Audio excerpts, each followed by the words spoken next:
Question number 6 यहाँ पे 1 जनवरी 2001 को सचिन के बुक्स में कैश बैलेंस था 15,000 रुपये का, स्टॉक था 10,000 रुपये का, राहुल का 3,600 रुपये था, मशीनरी था 14,000 रुपये से। लाइबिलिटीज़ ये सारे एसेट्स थे।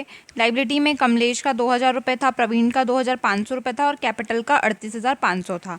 उसके बाद आगे उनका फिर से ट्रांजैक्शन दिया हुआ है जिसमें 2 तारीख को उन्होंने गुड माल बेचा है कैश में 12,000 रुपये का, फिर परचेस किया है 4 तारीख को 3,000 रुपये का कैश परचेस है ये। 6 तारीख को रिसीव किया है राहुल से फुल सेटलमेंट में 3,550 रुपये। 8 तारीख को पवन को फुल सेटलमेंट में दिया है 2,450 रुपये। 10 तारीख को मशीनरी खरीदा है 5,400 का। फिर 15 तारीख को कमलेश को 10% ट्रेडी पे बेचा है माल 2,000 रुपये में। 20 तारीख को विड्रॉ किया है कैश पर्सनल यूज़ के लिए 600 रुपये का। 25 तारीख को मजदूरी पे किया है 200 रुपये और वेतन दिया है 31 तारीख को 800 रुपये का। हमको इन सारे ट्रांजैक्शंस के लिए जर्नल एंट्री करना है और उसके बाद लेज़र बनाना है। सबसे पहले हम यहाँ पे एसेट्स और लाइबिलिटी की एंट्री करेंगे। यहाँ जितने भी एसेट्स दिए हुए हैं कैश, स्टॉक, राहुल, मशीनरी, ये सब डेबिट होगा और जो लाइबिलिटी दी हुआ है कमलेश, पवन और कैपिटल, ये क्रेडिट होगा। तो ये हमने कैश, स्टॉक, राहुल, मशीनरी का 15,000, 10,000, 3,600 और 14,400 को डेबिट किया, बाकी को क्रेडिट कर दिया लाइबिलिटी वाली चीज़ों को और उसका जब टोटल करेंगे तो आ जाएगा 43,000। इसके बाद नेक्स्ट एंट्री करेंगे जिसमें उन्होंने कैश सेल किया था 12,000 रुपये का, तो इसका एंट्री होगा cash account DR to sales 12,000 रुपये। 4 तारीख को परचेस किया था कैश में, तो purchase account DR to cash होगा 3,000 रुपये का। फिर 6 तारीख को यहाँ पे कहा था कि राहुल से हमें कैश मिला है 3,550 का, जबकि राहुल से हमको मिलना था 3,600 रुपये का। तो इसका मतलब जो बैलेंस अमाउंट है वो हमारा डिस्काउंट हो जाएगा। तो यहाँ पे एंट्री होगा cash account DR discount DR to Rahul. ये कैश हमारे पास आ रहा है इसलिए कैश DR हुआ और कैश और डिस्काउंट साथ में ही आते हैं हमेशा, यानी कि दोस्त होते हैं। अगर वो DR हो रहा है कैश तो डिस्काउंट भी DR होगा, अगर कैश क्रेडिट हो रहा है तो डिस्काउंट भी क्रेडिट होगा, इसलिए यहाँ पे हमने इसे DR किया है। तो सबसे पहले तो हमको मिल रहा था 3,550 रुपये, इसलिए कैश में हमने वो लिख दिया।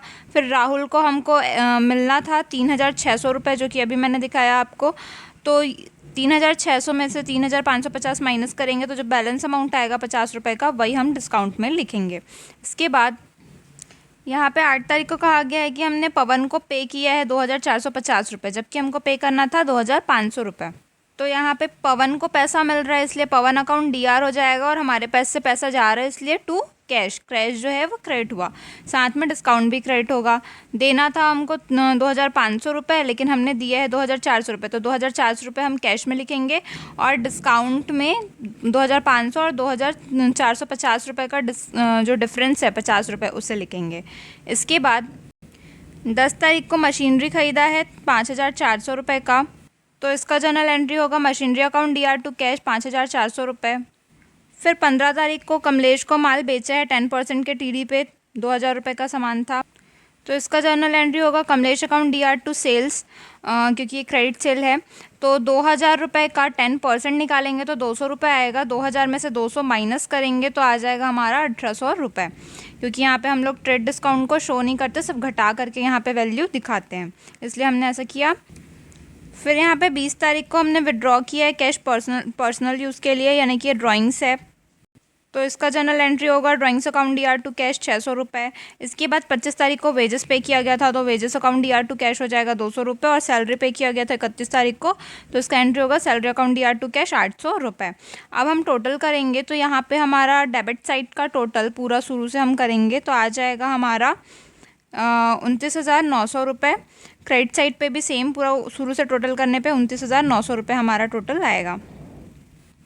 अब यहाँ पे हम लेज़र बनाएंगे। सबसे पहले कैपिटल अकाउंट बनाएंगे, तो जर्नल एंट्री में हमारा जो कैपिटल था वो क्रेडिट हुआ था 38,500 रुपये से, इसलिए हम यहाँ पे लिखेंगे टू बैलेंस BD 38,500 रुपये और इसी का जो टोटल होगा उसको डेबिट साइड पे कैरी डाउन करेंगे 38,500 रुपये को। इसके बाद हम कैश अकाउंट बनाएंगे, तो कैश अकाउंट में 1 तारीख को तो यहाँ पे 1 तारीख को कैश जो है वो डेबिट हुआ है 15,000 से। फिर 2 तारीख को भी कैश डेबिट हुआ है 12,000 रुपये से। यहाँ पे ये तो ओपनिंग बैलेंस है तो टू बैलेंस BD लिखेंगे और ये वाले को टू सेल्स लिखेंगे। तो ये हमने एंट्री की डेबिट साइड पे टू बैलेंस BD 15,000 रुपये, 2 तारीख का किया टू सेल्स 12,000 रुपये। फिर 4 तारीख को जो कैश है वो क्रेडिट हुआ है परचेस के कारण, इसलिए उसके क्रेडिट साइड पे लिखेंगे बाय परचेस 3,000 रुपये। फिर 6 तारीख को कैश जो है वो डेबिट हुआ है राहुल के कारण 3,550 रुपये से, इसलिए डेबिट साइड पे हम लिखेंगे राहुल 3,550 रुपये। फिर कैश क्रेडिट हुआ है पवन से, जिसमें 2,450 रुपये से हुआ है 8 तारीख को, और मशीनरी के लिए हुआ है 10 तारीख को हुआ है 5,400 रुपये से। तो क्रेडिट हुआ है, इसलिए क्रेडिट साइड पे हमने लिखा बाय पवन 2,450 रुपये और 10 तारीख का किया बाय मशीनरी 5,400 रुपये। इसके बाद 20 तारीख को ड्राइंग्स के कारण क्रेडिट हुआ है, 25 तारीख को वेजेस के कारण हुआ है और 31 तारीख को सैलरी के कारण क्रेडिट हुआ है। इसलिए हम सबको लिख देंगे लाइन से, by drawings, by wages, by salary, और उसका जो अमाउंट था वो लिखेंगे। अब हम टोटल करेंगे डेबिट साइड का, तो आ जाएगा 30,550 रुपये। उसमें से जो क्रेडिट साइड का टोटल आएगा उसको माइनस करेंगे, तो हमारा बैलेंसिंग अमाउंट आ जाएगा 18,100 रुपये, जो कि हमारा बैलेंस कैरी डाउन होगा। इसके बाद परचेस अकाउंट बनाएंगे। तो पूरे ट्रांजैक्शन में परचेस एक ही बार आया है 4 तारीख को 3,000 रुपये का। तो पूरे ट्रांजैक्शन में परचेस एक ही बार आया 4 तारीख को 3,000 रुपये का, और क्रेडिट के कारण डीआर हुआ है, इसलिए परचेस अकाउंट पर डीआर साइड पे लिखेंगे टू कैश 3,000 रुपये और उसको क्रेडिट कैरी डाउन कर देंगे बाय बैलेंस कैरी डाउन करके क्रेडिट साइड पे। फिर सेल्स अकाउंट बनाएंगे हम। तो सेल्स दिया हुआ है 2 तारीख को, सेल्स हुआ है क्रेडिट कैश के कारण, और फिर 15 तारीख को सेल्स क्रेडिट हुआ है कमलेश के कारण, इसलिए इसके क्रेडिट साइड पे हम लिखेंगे 2 तारीख का बाय कैश 12,000 रुपये और 15 तारीख का बाय कमलेश 1,800 रुपये, दोनों को प्लस करेंगे तो 13,800 रुपये आएगा, जिसको डेबिट साइड पे हम बाय बैलेंस कैरी डाउन करेंगे। फिर हम कमलेश का अकाउंट बनाएंगे। तो 1 तारीख को कमलेश जो था वो क्रेडिट हुआ था, ये उसका ओपनिंग बैलेंस था, इसलिए हम क्रेडिट साइड पे लिखेंगे बाय बैलेंस BD 2,000 रुपये। फिर यहाँ पे कमलेश डीआर हुआ है सेल्स के कारण 1,800 रुपये से, इसलिए उसके डीआर साइड पे हमने लिखा टू सेल्स 1,800 रुपये, और 2,000 रुपये इसका टोटल होगा, उसमें से 1,800 रुपये माइनस करेंगे तो 200 रुपये का बैलेंस आएगा, जिसको हम लिखेंगे बाय बैलेंस कैरी डाउन। फिर हम राहुल का अकाउंट बनाएंगे। 1 तारीख को राहुल डीआर हुआ था 3,600 रुपये से, इसलिए यहाँ पे हम डेबिट साइड पे लिखेंगे टू बैलेंस BD 3,600 रुपये। उसके बाद 6 तारीख को राहुल क्रेडिट हुआ था कैश और डिस्काउंट के कारण, इसलिए 6 तारीख को हम लिखेंगे बाय कैश 3,550 रुपये और बाय डिस्काउंट 50 रुपये, टोटल करेंगे तो 3,600 रुपये आएगा। ये फुलफ़िल हो गया, इसलिए हम इसको अब आगे कुछ नहीं करेंगे, यही यहाँ पे कंप्लीट हुआ। फिर पवन का बनाएंगे। तो पवन जो था वो क्रेडिट हुआ था, जो ओपनिंग बैलेंस हमने किया, ओपनिंग ट्रांजेक्शन हमने किया था। फिर हम पवन अकाउंट बनाएंगे। तो पवन क्रेडिट हुआ था 2,500 से, तो ये 1 तारीख का एंट्री है, इसलिए यहाँ पे हम लिखेंगे बाय बैलेंस ब्रॉट डाउन, क्योंकि ये ओपनिंग वाली एंट्री है। 2,500 रुपये ये हमने लिखा। फिर 8 तारीख को पवन डेबिट हुआ था कैश और डिस्काउंट के कारण, तो फिर हमने डेबिट साइड पे लिखा टू कैश 2,450 रुपये, टू डिस्काउंट 50 रुपये, और टोटल कर देंगे तो ये भी आ जाएगा 2,500 रुपये दोनों साइड।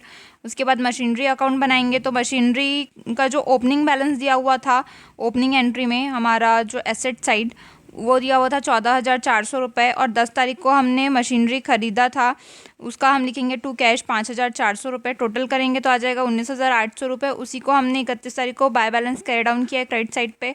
इसके बाद ड्राइंग्स डीआर हुआ था कैश के कारण 600 रुपये से, इसलिए ड्राइंग्स अकाउंट के डीआर साइड पे हमने टू कैश 600 रुपये लिखा और उसी को क्रेडिट साइड पे कैरी डाउन किया है।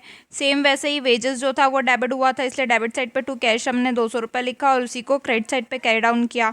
सैलरी का भी हमने टू कैश 800 रुपये लिखा, क्योंकि सैलरी भी डीआर हुआ था 31 तारीख को, और उसी को हमने क्रेडिट साइड पे कैरी डाउन किया है। यही हमारा सॉल्यूशन होगा।